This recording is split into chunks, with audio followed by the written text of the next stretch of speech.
know that we have a good program because our records will so show. Because if you measure the number of our young people that work in our program and compare it to any other program, you're going to be headed for some startling, astonishmental facts. We know that. But if we had somebody from a different angle that would come in and tell our story, you've seen it. You will go back to New Mexico and tell what you saw here in Oklahoma City. And you will remember us. You will say those people are down there struggling, and you will send something and help us.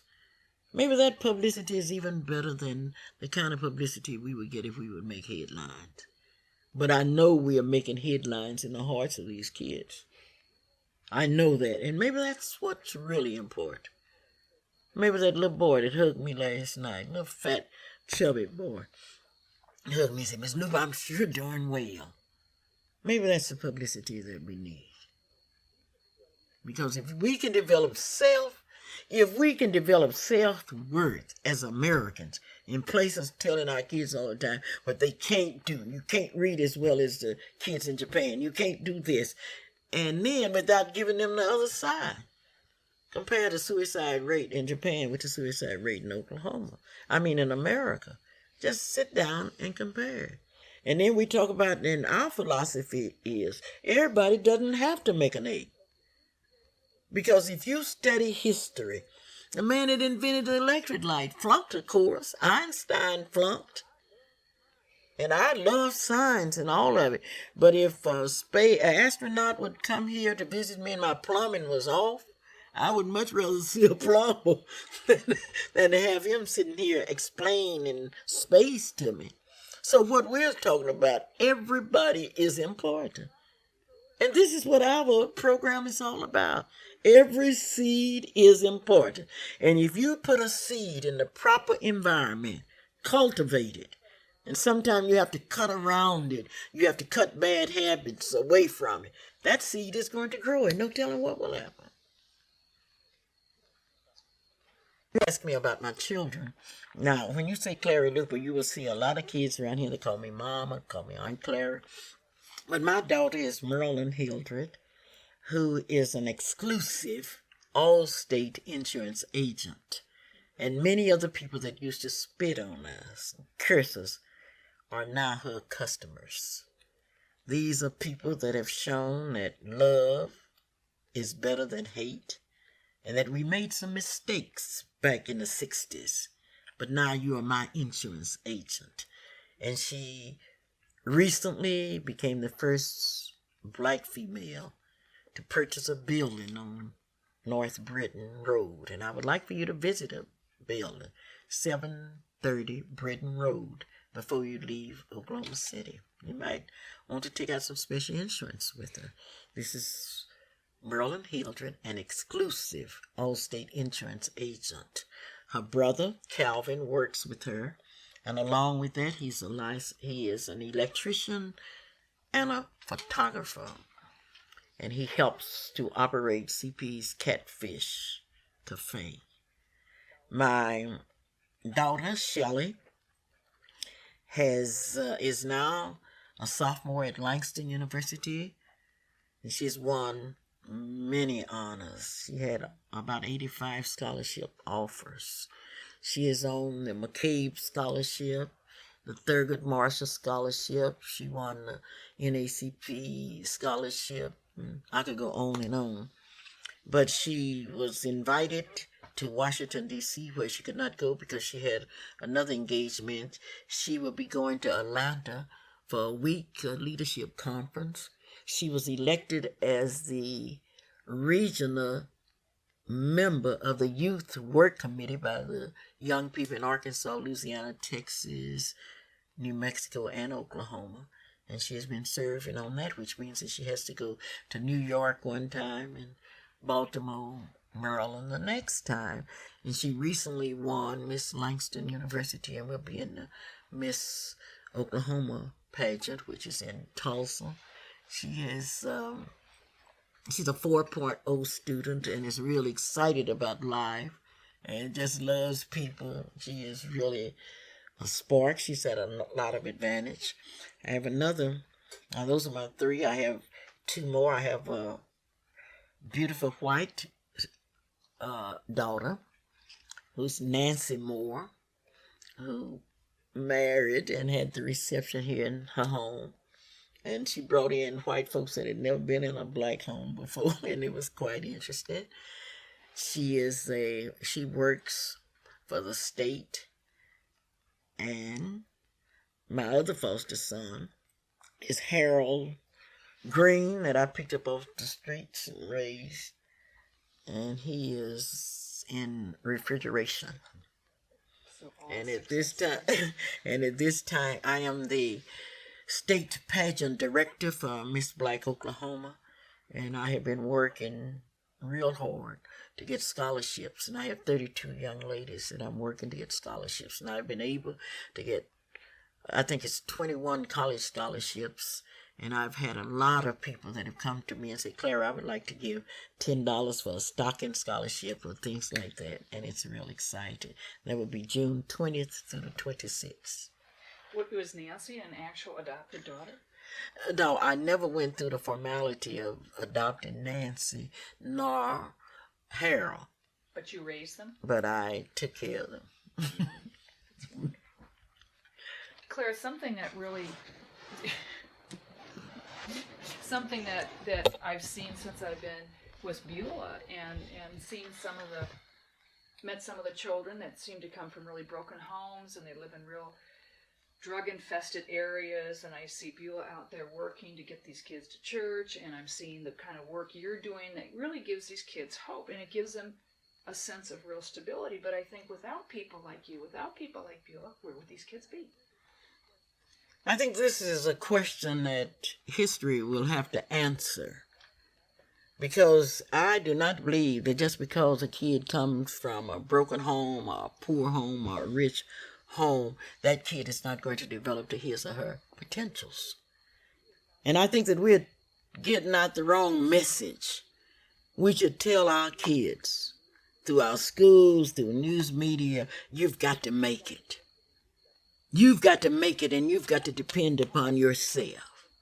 Not comparing yourself with the kids that come from rich homes or poor homes or what have you. Because I have had the experience of teaching some of the poorest kids in Oklahoma and some of the richest kids. And I haven't found that parallel difference between the same. For example, when I worked at one school, the kids didn't have any parents. I worked at another one, the parents were too busy to look after their kids.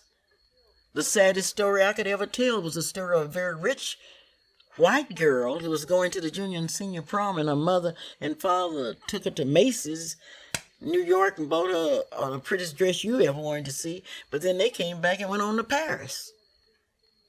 And the day of the junior and senior prom, she came and fell in my arms and said, "Oh, Miss Luper, I just wish my parents were here." And I've talked and I've worked with other kids whose fathers had to go golfing. They didn't have time to fool with them. Now, absenteeism from the home is a common thing. But what do you say to these kids? You decide for yourself what you want to do, and you do it. Just because you come from a drug-infested home, it doesn't mean that you have to use drugs. Just because you're poor, you don't have to go around with your head down. Because poverty is nothing but a temporary situation that you can work yourselves out of. Teach our children by example. Give them examples of people that came from broken homes. Now, I ask my friends who talk about you can't make it, I say, who was Alexander Hamilton's father? Where did his father take him? Check your history. Abraham Lincoln's mother died before he was 12 years old. And she died from some kind of poisonous weed that the cows had eaten that really was, people didn't know too much about them. But that's not important. The important thing is what you do with what you have. One of the greatest scientists that ever lived was George Washington Carver, who didn't start talking until he was about 12 years old. No mama, no daddy. But he made it. That's my message to the kids. And I've traveled all over this country speaking to high school kids. And they say to Miss Luper, do you believe America's a melting pot? I said, no, I don't believe America's a melting pot. I think it's a stew pot. And I think in a stew pot, the various vegetables talk. For example, that tomato say, look at me. I'm red.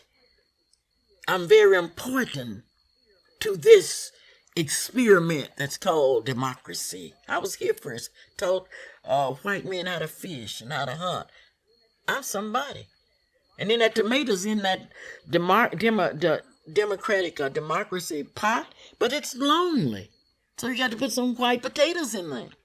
Those white potatoes say, look at me, I came from the barren fields of Ireland. I came from England with a dream in my heart, and I just want to be a white potato. And that yellow carrot say, look at me. I want to be part of this stew pot. I want to add to it. I want to show you how to lay railroads from the Pacific to the Atlantic. And then you got to look at blacks. Look, I'm here to season this thing. Black pepper, look at me. And then the meat speaks out and say, look at me, I came in here red and I'm going to come out brown. Doesn't that say something to you? So it's a stew pot. And until we all realize that every one of us has something to offer. I was teaching a set of twins, beautiful twins, smart. And somebody was laughing at them because they didn't have a father. And this little twin said, I'm here. If you don't believe I'm here, you come to the football game tonight. And that night, he grabbed that ball and took his team to victory. I'm here. So don't you sit around and tell me about who my father was and all that. Don't talk that stuff to me. And see, I came from ancestors that understood broken families. Because blacks were sold away from their fathers and mothers, and they made it. Talk to Harriet Tubman, Sojourner Truth. Talk to people that have made contributions, and you don't find them sitting around making excuses because they don't have a father or a mother. Because it's something else in life that's more important. It's the beauty of what God has made. And the beauty of America, Nancy, lies in the diversity of our people. Wouldn't it be a dull day to see everybody looking and acting alike? But in each person's story, you can learn something. You can learn something. And this is what we're going to have to tell our kids. And that's why we send our kids out. Go out there and teach somebody something. And when they come back in, they are so proud of themselves. I work with the prisoners. In fact, I have one that works up there in the office, and I do a lot of visitation in prisons. And when I go in, I don't want to hear their story. I want to hear about their future. What are you going to do now? What are you going to do with your life? And see, life is a gift. And if I can teach people that, and I work with a lot of senior citizens at McGuire Plaza and around, and I go in, I don't listen to their aches and pains. Because that's not important. The important thing is that you're here. And use what you have or lose it, brother. Use it or lose it. So I'm going to use what I have. Because life to me is just a book. And the two most important things in life you have no control over. The day you were born and the day you die. But between those pages, I can write. I can write between those pages. And I don't know whether I'm going to stop at page 70 or go to 71. So then that's what's important. And some people don't get any further than page 12. I had a young white rich boy who came up to me one day and brought me my books and said, Miss Luper, I'm going to commit suicide today. And I have had enough personal human relations psychology to know how to deal with individuals. So I told him, I said, good. I have one regret. And he said, what is it, Miss Luper? I said, I'm not the funeral home director. If I did, when your parents would come in, I would order a special gold casket to put you in. Because you're so rich. And he said, Miss Luper, you don't care? I said, why should I care? You don't care. Why should I stand up here and do what your mother has done, cry and beg you not to commit suicide? Why should I do it? Tell me one reason. He said, you really don't care? I said, do you care? That's the issue. If I were a florist, I'd be happy because when I saw your parents and friends coming in there, and from John Marshall High School, we would send all kind of flowers. We would follow you out to the grave, but after the grave, I'm going to tell you in front, I'm going somewhere and eat me a good meal. And he went on down the hall and he came back. He said, Miss Luper, you really don't care. I say, son, I don't care unless you care. Because you live in one of the biggest houses I've ever seen. Your parents and grandparents have worked hard, and here you are. You must have a very serious problem. He said, Miss Luper, I do. Can I tell you my problem? I said, sure. He had fallen in love with a little girl, and she came down here and spent the Thanksgiving holidays with the family. They went back and told him that she had decided that she was going to marry a young boy who didn't have any money, but he was in service. And he couldn't take it. And I started laughing. I said, that's the funniest story I've ever heard. And I want to congratulate that girl. She's smart. Because here you are, a junior in high school. You're a junior in high school. Why should she marry you? Money isn't everything, young man. I said, well, you go on. And before you leave, let me say goodbye to you, honey. I love you. Shoot. That boy came back to school the next day dressed, winking his eye at me. And he told me, I saw him, he was down at the University of Oklahoma. He walked up, he said, Miss Lupe, I never thought about myself. I just wanted to hurt people. I said, you can't hurt nobody. Go kill yourself if you want to. But see, most people, and then his mother would cry and cry. And then I had another rich lady.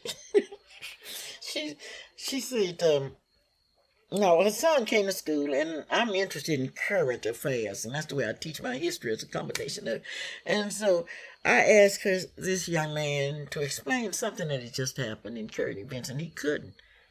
And I said, okay, thank you, sir. So after class, I called him. I said, I would like to apologize to you, because I asked you a question about current events. And I grew up in the slums, and I know what it means not to have a newspaper in your home, or radio, television, a magazine. And I'm sure you came out of that environment. Oh, Miss Luper, you don't know me saying I think they got 10 televisions in that home. I said, I can't believe it. You got 10 television at home. Your mother does not let you turn your television on. You don't know what's going on. I just went on like that. And this boy said, yeah, I've never been so embarrassed in all my life. Well, he'd come to school and he would have Time magazine, Newsweek, and he'd come in. I'd be standing in my door. He'd go down the hall reading and he was showing me. But I was able to achieve my purpose. Because most parents, oh, my poor little baby. My poor little baby. And then if I have a kid to come to me that's sick, the world's full of sick people. A lot of sick people made great contributions. Roosevelt had polio. Kennedy had to sit in a special chair all the time. Nobody wants to hear your story. If it's sad, just tell me, what can you do?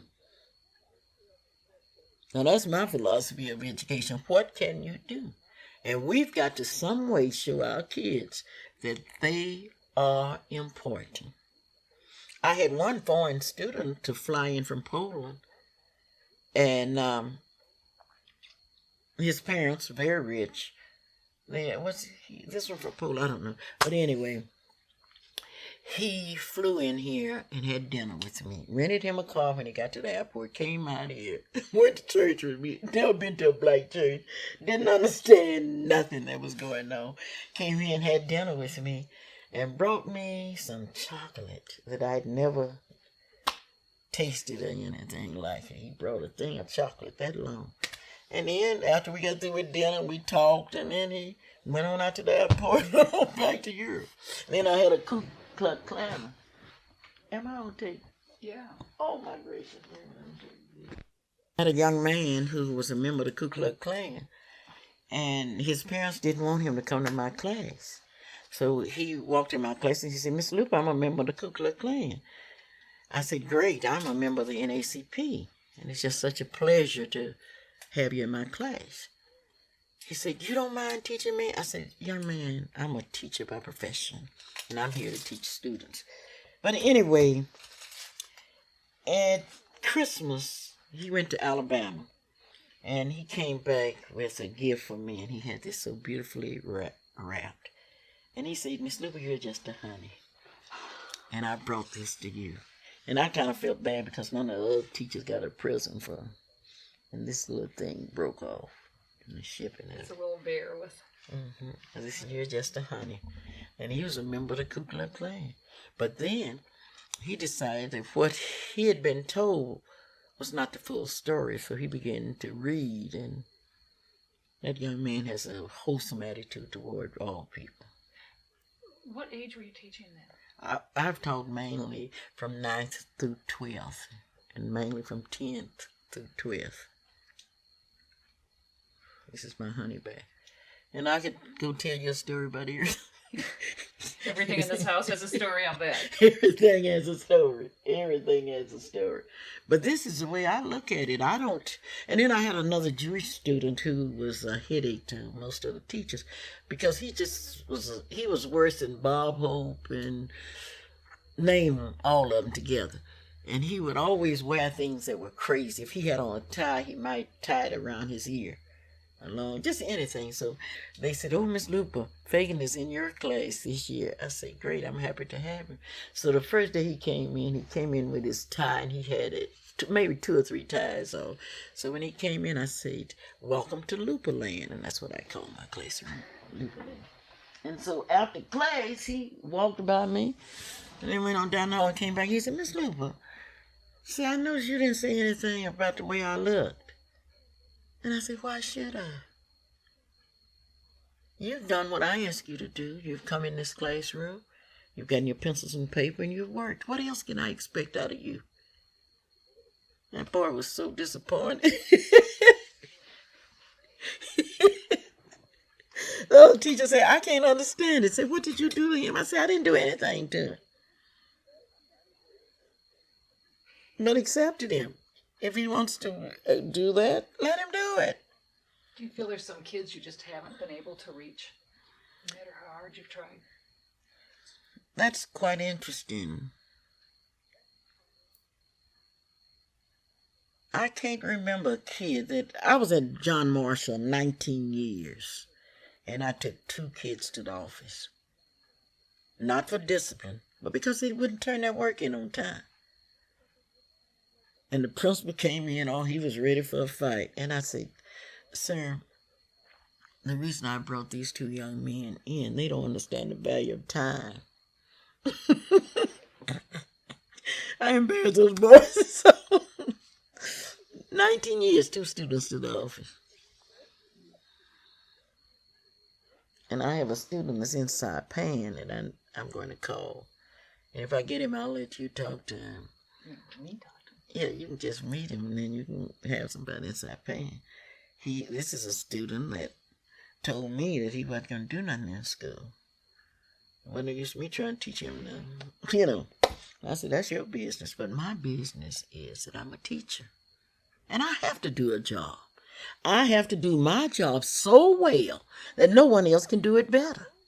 And I don't think you, as an intelligent young man, would try to change and make me do my job poorly. I don't think you're that kind of person. I expect you to do a job in this room because this is what I'm getting paid for, to teach. This boy became involved in the sit-in movement. His picture's on that monument. His name is Joseph Hill. Told me he was not going to college. I said, oh, yes, you're going to college. You're going to college, young man. Anyway, he's a lawyer today and became the first black to become an assistant attorney general for the state of Alaska. And one day he called me out to John Marshall High School and said that he had been offered an opportunity to go to Tokyo, University of Tokyo, to study. And what should he do? Well, I don't tell anybody what to do because I think people should make up their own minds. And I said, Joe, you know I'm not going to tell you what to do. But one thing that I'm going to tell you is thanks for just being you. I just want to thank you for that because you've done well. Coming out the slums, coming out of family where many days you didn't have anything to eat at school, and now you are in Alaska. Oh my goodness. And he said, well, Miss Luper, I can't speak Japanese. I said, you couldn't speak English when I first met you, so that's not a problem. Anyway, he went, graduated in the top of his class. He's now practicing in Chinese, Japanese, and English in Saipan. And I got to call him tonight. So I'll call him while you were here. One time, 200, 100. So he sent the money. Oh yeah, he sent some money for the monument. And Christmas, when I retired, he flew over here. He flew from Saipan to Tokyo to Portland to Tennessee, and Tennessee here, and spoke. And he just said, I just came to say thank you to my teacher. Gave me $1,000.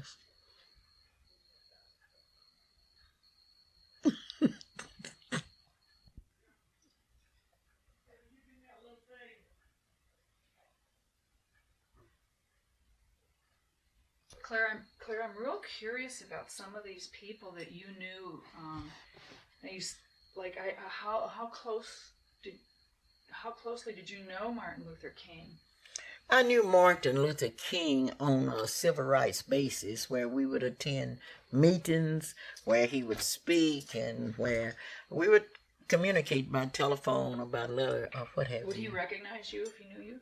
He has always recognized me, and I'm a friend of his friend, Dr. Vera Piggy, who lived in Mississippi and who was also very close to Medgar Evers and Martin Luther King. Now, if you notice the civil rights movement, we're all just like a family. You just expect these people to be here. You expect to see them. And Martin Luther King was aware of what we were doing in Oklahoma City. He was also aware of our existence in the NAACP, because during his lifetime he was at meetings where we were honored and what have you. Medgar Evers was the field secretary of NAACP in Mississippi. And he, once again, Miss Dr. Vera Piggy and I were very close because we were NAACP youth advisors and we worked very closely together. Now, Medgar Evers was the field secretary and he was aware of our work. We were not the type of friends where you'll go out and we'll go out somewhere, not those kind, just on a business civil rights level. Because we were so busy trying to get rid of segregation until we didn't have time for the type of friendship that we would like to have had.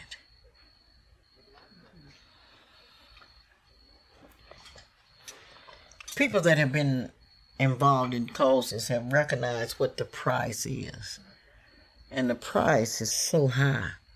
It's in terms of sleepless nights, threatening calls. It's in terms of knowing that every minute is important. Now, we talked about Medgar Evers. Medgar Evers knew the climate of Mississippi. You see, before Medgar Evers was killed, there were other ministers like Reverend Lee and others in Mississippi were killed. Medgar Evers was aware of what happened to the Moors in Florida when they were trying to register people. And if you notice, Medgar Evers was not killed until he started teaching blacks how to read so they would be able to mark the ballot and vote against those that had declared publicly that they were anti-Negro or they were members of the Ku Klux Klan. So I knew Medgar as a man that was dedicated to NAACP. And whenever we would go to a national convention, we expected to see Medgar Evers. And the same thing was true with the other leaders, Dr. Spotwood and just Roy Wilkins and all of these leaders. And when we all got together, we didn't have time to talk about our personal things. We were concerned whether we were going to find those 3 young men in Mississippi, that black and white and Jewish, that was killed down there. And they didn't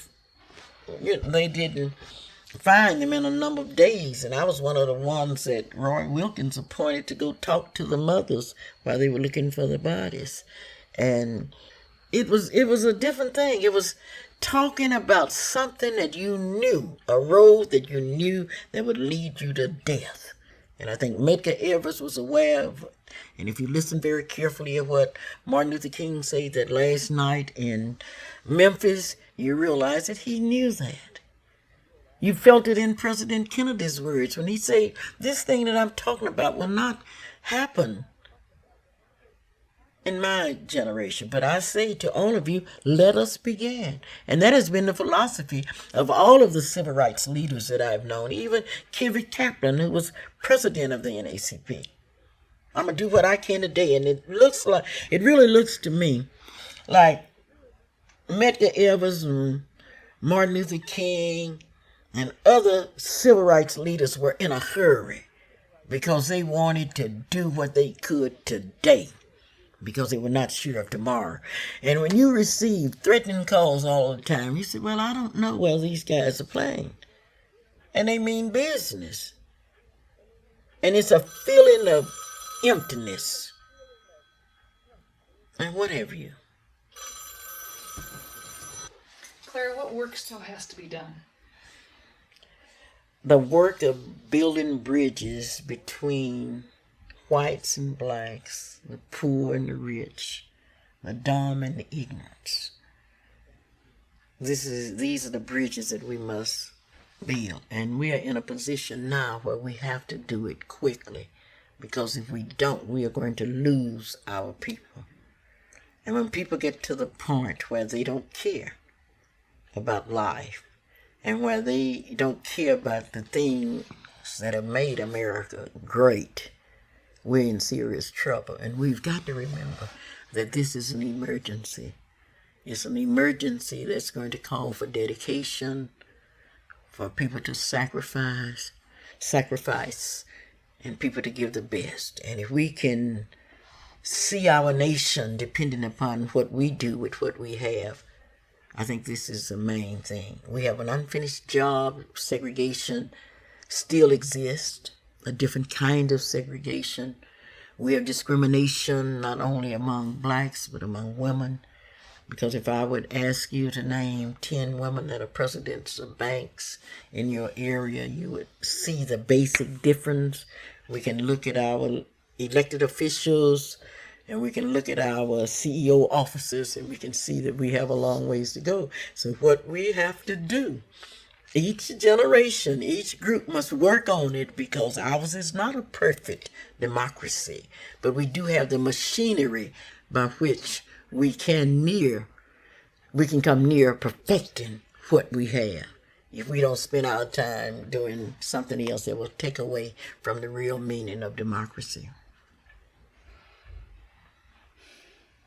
Clara, with all your accomplishments, all the work you've done with the youth, all the work you did with Martin Luther King and all these other people we named, the work you're doing today, the book you've written or books, you have a room full of awards and trophies and plaques.